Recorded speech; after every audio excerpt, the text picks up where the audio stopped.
I guess I gotta think of a funny stinger for the intro.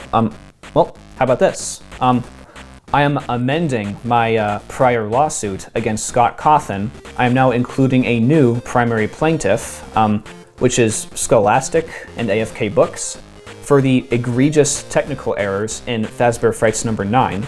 I am now demanding $439,000 in damages. My PayPal's at Nick Carlson Press, gone till Tuesday. When Edward and Jack find and take home a stray cat, naming it Faraday, life finally seems to be looking up for the two social outcasts. But when a horrible accident kills both Jack and Faraday, Edward looks to find an outlet for his grief. And he finds one in a Fazbear Entertainment product that can perfectly reconstruct a dead pet out of robotic parts. But in doing so, Edward makes a horrible mistake, and the abhorrent spawn of that mistake meanders back into his life, slowly sending him over the edge. I was hyped for this story. Even though the setup reminded me a little too much of Pet Sematary, and I knew where it was going when they described Jack and Faraday as having the exact same hair color, I thought this one was gonna be good. I mean, look at this cover. The face of your dead friend, like uncannily molded onto a robotic cat, that is legitimately creepy. And I thought this was gonna be the first Fazbear Fright to look at the existential horror route. When Edward unboxes the friendly face and realizes that he accidentally collected Jack's hair instead of Faraday's hair for the transfusion, I buckled in. I was ready to get fucked up with this story. I wanted to feel the chills rattle my spine.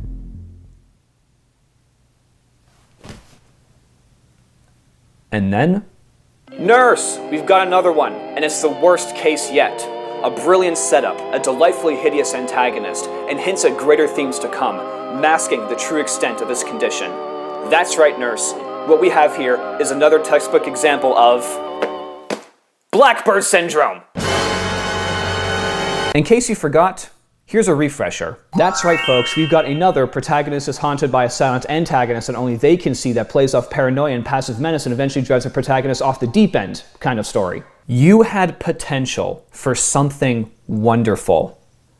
A horrifying hybrid between boy and machine. A double perversion of the grief your protagonist feels. Your dead friend and dead pet resurrected in the form of this thing.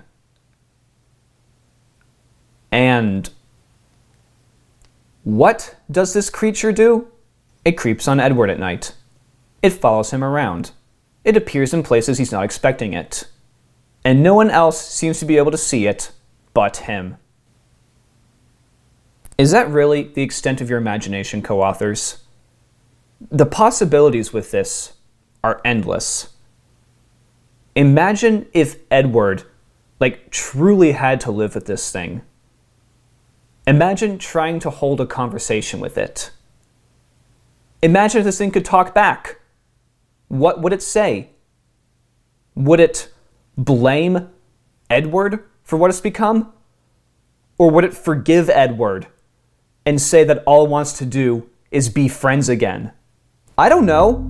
The story doesn't seem to want to go that route. Instead, it just settles for the same tired story formula we've seen in 4 stories before. What are the good things about it? Well, the portrayal of grief is actually pretty spot on. Edward and Jack are good protagonists. They're likable and they're funny. And again, the creature's design and concept, legitimately, great. Very chilling. But that's about it. With friendly face and extremely promising setup, led to a disappointingly predictable payoff. All things considered, though, it's probably the best of the Blackbird Syndrome stories I've read so far, which I know isn't saying much, but it's still saying something. Next. Mott is immediately put off by his younger brother Rory's new pets, a Fazbear-themed ripoff of sea monkeys called Sea Bonnies. Convinced that they're in his head and conspiring against him, Mott takes action and flushes the little buggers down the toilet. But as Mott is quick to learn, things have a nasty habit of coming back. A lesson that he will soon come to internalize. Firstly, marine biology fun fact. There are real things that are nicknamed sea bunnies. Look at them. Aren't they adorable? And when I say look at them, I mean look at them. Look, but don't touch. They are incredibly poisonous. They will actually absorb toxins from the sea sponges that they eat, and they will pilfer the stinging cells off of jellyfish tentacles. Yeah, sea bunnies are pretty metal. But back to the story. Well, amid the Springtrap Empreg and the Phasgoo, I also heard whisperings of the sea bonnies. And in my opinion, I think genetically altering brine shrimp to look like little rabbits is far from the most ridiculous or implausible thing we've seen in these books. What doesn't make sense is how they're able to telepathically communicate with Mott and act like jerks to him. Fazbear Entertainment, once again developing groundbreaking technologies and then just using it to kill children. So Mott and the sea bonnies don't like each other, and they're really the ones instigating everything, so Mott decides to flush them down the toilet. Poison? Bleach? You know, a way to kill them that actually allows you to watch them die and confirm that they're dead and won't get up to any more hijinks. Even in the cover-up story Mott concocts to explain how the sea bonnies died, he mentions accidentally poisoning them while he was cleaning the tank. The idea was clearly there. I mean, I don't know if Mott's just stupid or the co-authors just put a easier solution to the problem in there without realizing that it was an easier solution to the problem. Also, the moment the sea bonnies devoured and replaced Fritz the goldfish, Mott should have walked up to his mom and said, "Mom, these things are carnivorous parasites and they have to go." Man, if the Fazbear Frights are actually all tragic comedies about how not thinking things through results in your violent death, I've clearly been reading these things all wrong. Actually, just remember the back cover says, "Act in haste, repent at leisure." So I guess all three of these stories are about morons dying because they didn't think things through, but that doesn't explain the rest of the Fazbear Frights where they do the exact same thing there. But of course, none of that happens. Mott drinks tainted tap water and the sea bonnies move inside him and are going to devour and replace him. Wonderful. The rest of the story lurches from pretty cool to pretty stupid. First of all, how many times in these Fazbear Frights are things going to end up inside people and or eat/become them? Like, I could eat this freaking pair of jeans in a Fazbear Fright, and it would somehow eat/become me. Like, are these Faz jeans? Will I find Fazbear Entertainment written on the tag? I mean, does it say right here? I told you all I'd come up with a new condition if I saw this story trope again. Phasmiasis. It's like you take the disease where parasitic maggots end up in your flesh and you just add the word phas in front of it. It becomes, something entirely new. It's clever. Shut up. Secondly, there's a really stupid scene where an MRI scan shows the sea bonnies inside Matt's guts, and the doctors conclude that it's a problem with the machine, like a glitch in it. And then when Matt explains that he actually ingested foreign organisms, the doctors conclude that he's actually mentally unstable. Hello, doctors. Have you never heard of intestinal parasites? What kind of medical license do you hold that allows you to just immediately write off these images as malfunctions and insanity? Is it the same one as this guy? But after that, the story finally picks up. In the climax, Mott is running to the doctor's office through a rainstorm, and it describes how he's clawing off great handfuls of his flesh, and it's dissolving into sea bonnies in his grasp. Ugh. And it also describes, there's a really, really good detail, where it describes how the sea bonnies are streaming off of him into the puddles on the ground, and then they use the puddles as little rivulets to swim back to his feet and crawl up his legs. Ugh. Great stuff, like really good stuff right there. I have a sick, like repulsed fascination with parasites, so yeah, this whole climax just really hit me in some like dark, squirming part of my core. The other thing I appreciated about this story was the relationship between Mott and Rory. In most of these Fazbear Frights, siblings tend to hate each other. The older sibling thinks the younger sibling's obnoxious and hates them. The younger sibling is just like cartoonishly annoying. So seeing this like nice, like legitimately wholesome relationship between two brothers was a refreshing surprise. All things considered, Sea Bonnie's is fine. Far from the best, plenty of stupid moments, but the stuff it gets right, it gets right. Next. I swear, I tried summarizing Together Forever in my usual style, but I could not do it without laughing. Watch out, the new kid. We have a new contender for the most ridiculous story in Fazbear Frights. The two protagonists are these sophomore girls named Jessica and Brittany, and oh my god. I keep thinking I'm hitting like new highs, or new lows rather, with these cartoonishly evil protagonists in the Fazbear Frights, but these two? They aren't even characters anymore. They're caricatures.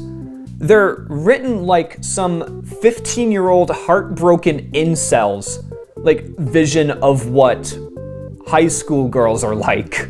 They use hip, trendy slang like dope, lit, rad, and cray-cray.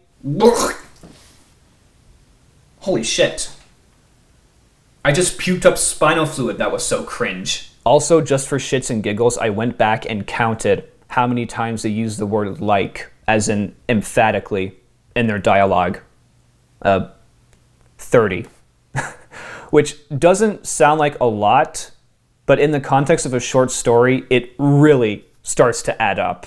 And it might sound ironic coming from me because if you look back on my previous reviews, I say the word like a lot, but I'm trying, folks.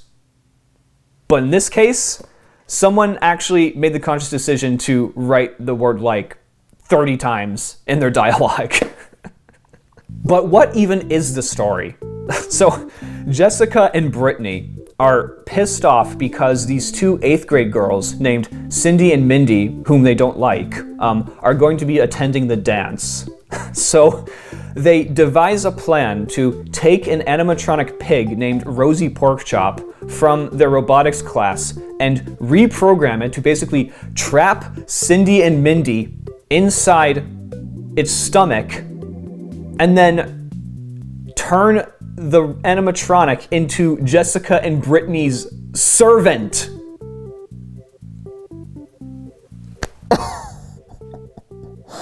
Firstly, bitch girls plan to humiliate girls they don't like at the dance in a manner involving pigs. Where have I seen that before? Secondly, you know these characters are just so irredeemably despicable so that you don't feel bad for them when their programming messes up and the animatronic pig turns against them, traps them in its stomach, and then spring locks them both. Related note, the one cool thing about this story was the animatronic itself. Rosie Porkchop the pig has a lot of aspects about it that strangely harken back to the Twisted ones with the Twisted animatronics. The way it can trap people in stomach, the way it also functions as a spring lock suit, and it's also apparently able to imitate the voices of its victims, which is something that the Funtime animatronics were known to do. This story was just a giant meme. Like, I'm halfway convinced this was meant to be like a parody. But no, on the backside of every Fazbear Fright, it continues to say that these are sinister stories, terrifying tales enough to unsettle even the most hardened Five Nights at Freddy's fans. Bless your heart, Scott. And now we return to the Eleanor epic. And what was the big revelation this time? You never knew it, Puss, but I was always there.